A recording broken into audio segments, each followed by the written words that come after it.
তুমি কি জানো বন্ধু, তোমার জীবনের সবচেয়ে বড় কষ্টের কারণ হয়তো কোনো মানুষ নয়, কোনো ব্যর্থতা নয়, এমনকি কোনো খারাপ পরিস্থিতিও নয়, বরং স্বয়ং এই কষ্টের কারণ তুমি সব কিছু নিজের নিয়ন্ত্রণে আনার চেষ্টা করো। মনে করো তোমার স্বামী অথবা স্ত্রী অথবা তোমার ছেলে অথবা যে কোনো মানুষই হোক, যে কোনো পরিস্থিতি হোক, তোমরা সবসময় অদম্য চেষ্টা করো সেই মনের পরিস্থিতি বা সেই মানুষকে নিয়ন্ত্রণ করার, তাকে নিজের নিয়ন্ত্রণে রাখার। আর এই চেষ্টাই হলো আপনার জীবনের সবচেয়ে বড় কষ্টের কারণ। এই বিষয়ে আজকে আমরা জানবো। আমরা সারা জীবন ভাবি যদি মানুষগুলো আমার কথা মতো চলতো, যদি পরিস্থিতিগুলো আমাদের পরিকল্পনার মতো হতো, যদি ভবিষ্যৎ আমাদের ইচ্ছা মতো সাজানো যেত, তাহলে আমি সুখী হতাম।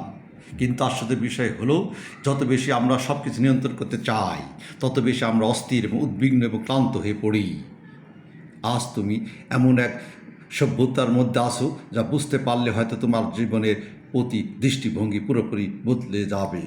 এর জন্য পুরো ভিডিওটা দেখার জন্য আবেদন রইল। প্রকৃতির দিকে আমরা তাকালে একটা জিনিস খেয়াল করি, অনেক অনেক যে বাঁশ গাছ আছে আমরা জানি, প্রচণ্ড ঝড় এলে কিন্তু এই বাঁশ গাছগুলো সুন্দরভাবে একদম নিচু হয়ে যায়, বড় বড় গাছের মতো শক্তিশাল হয়ে দাঁড়িয়ে থাকে না, সে একদম মাটিতে নুয়ে পড়ে। আর যখন ঝড় থেমে যায় সে আবার সোজা হয়ে দাঁড়িয়ে যায়। সে ঝড়ের বিরুদ্ধে কোনো সময় যুদ্ধ করে না, সে ঝড়কে থামানোর চেষ্টা করে না, সে শুধু নিজেকে মানিয়ে নেয়, সেই ঝড়ের সঙ্গে মানিয়ে নেয়। আমরা বর্তমান সময়ে স্বামী স্ত্রী সন্তান এদিকে কোনো সময় মানিয়ে নিতে পারি না, সবসময় এদের সঙ্গে যুদ্ধ চলতেই থাকে। সংসার তখনই সুন্দর হয় যখন আমরা একে অপরকে মানিয়ে নিতে পারবো, এবং ঠিক সেই সময় সেই টিকে থাকে যে বাঁশ গাছটা মানিয়ে নেয় এবং সে টিকে থাকে। আমরা যখনই সংসারে সব কিছু মানিয়ে নিতে পারবো, তখনই কিন্তু আমরা সংসার টিকিয়ে রাখতে পারবো।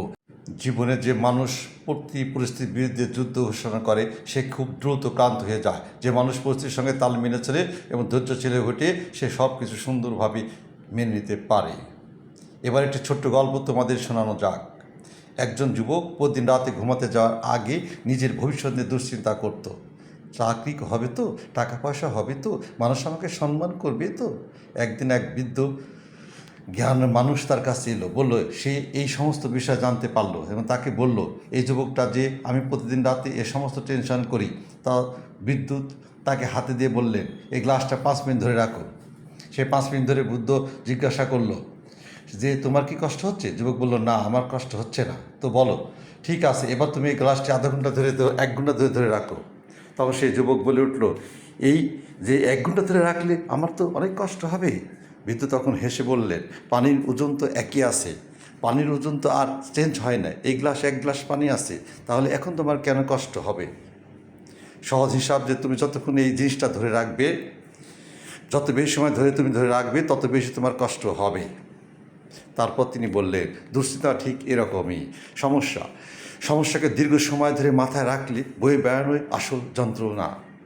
আপনি যত সময় ধরে আপনার পুরনো কথা, পুরনো স্মৃতি এবং পুরনো সমস্ত কষ্ট আপনি নিজের মাথায় ধরে রাখবেন, ততই কিন্তু আপনার কষ্ট বাড়তে থাকবে। এখন আরেকটি প্রাকৃতিক দৃশ্য কল্পনা করো। আকাশে মেঘগুলো দেখছো, কিন্তু আকাশ আঁকড়ে ধরে বসে থাকে না, জায়গা চিরকাল থাকতে চায় না, তারা আসে, কিছুক্ষণ থাকে, তারপর আবার ভেসে চলে যায়। আমাদের মাথার ভিতরে সমস্ত চিন্তাগুলো কাজ করে ঠিক মেঘের মধ্যেই।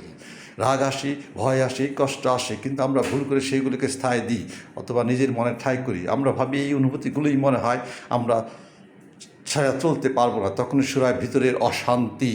এই অশান্তি থেকে মুক্ত হতে হলে আমাদেরকে মেঘের মতো হওয়া লাগবে। মেঘের মতো আমাদেরকে ভাবতে হবে যে মেঘ আসবে আবার চলে যাবে, এটা একটা প্রকৃতির নিয়ম। গরম আসে, কষ্ট আসে, আবার চলে যায়, রাত আসে, দিন আসে। এগুলো যতক্ষণ আপনি ধরে রাখবেন ততই গ্লাস ধরার মতো, যতক্ষণ আপনার নিজের মাথায় ধরে রাখবেন ততদিন আপনার ভিতরে কষ্ট চলতেই থাকবে। প্রতিদিন আয়নার সামনে দাঁড়িয়ে নিজের চেহারার ছোট ছোট ত্রুটিগুলো ধরতে তার মনে হতো মানুষ শুধু তার দুর্বলতাগুলো দেখছে। কিন্তু একদিন তার ছোট্ট মেয়ে তাকে বলল, বাবা তুমি জানো আমি আয়না কাকে দেখি? লোকটি অবাক হয়ে জিজ্ঞাসা করলো, আয়না কাকে দেখো? মেয়েটি বলল, আয়নাকে আব্বা, আমি তোমাকেই দেখি। মানুষটি বুঝলো সে সারা জীবন যে ত্রুটির দিকে তাকিয়েছিল, অত পৃথিবীতে মানুষ তার অসম্পূর্ণতা, তার অস্তিত্বকেই দেখছে। আমরা ঠিক এমনই, কিন্তু ভুল করি, আমরা নিজেদের উপরে এত বেশি চাপ সৃষ্টি করি যে জীবনকে ভোগ করতেই ভুলে যাই। মনে রেখো, সব কিছু তো আজ জানতে হবে এরকম না, সব সমস্যার সমাধান আজকেই হতে হবে এরকম না। সব মানুষকে খুশি করা তোমার দায়িত্ব নয়। কখনো কোনো সবচেয়ে বুদ্ধিমান সিদ্ধান্ত হলো ছেড়ে দেওয়া।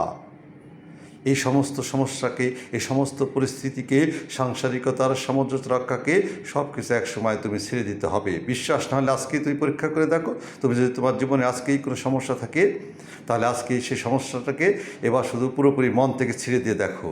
যায় হয় হোক, তাহলে তোমার কি যায় আসে, দেখো কি ঘটে। ছেড়ে দেওয়ার অর্থ হলো যা তোমার নিয়ন্ত্রণের বাইরে, তার সঙ্গে যুদ্ধ বন্ধ করে দেওয়া। সত্যি করে স্বাধীনতা তখনই আসে যখন তুমি উপলব্ধি করো জীবনের সব সময় পরিচালনা করতে হয় না, জীবনের সব পরিস্থিতি পরিচালনা করতে হয় না, কখনো জীবনকে শুধু প্রবাহিত হতে দিতে হয়। আর সেদিন এই সহস্রতরা হৃদয় অনুভব করতে পারবে। সেদিন তুমি দেখবে বাইরের পৃথিবীর বদলায়নি, কিন্তু তোমার ভিতরে পৃথিবীর সম্পূর্ণ বদলে গেছে, এবং সেখান থেকেই শুরু হয় প্রকৃতির শান্ত প্রকৃত শক্তি আর প্রকৃত মুক্তি হতে পারে সেদিন, যেদিন তুমি ছেড়ে দিতে জানবে বা ছেড়ে দিতে পারবে যে কোনো পরিস্থিতি।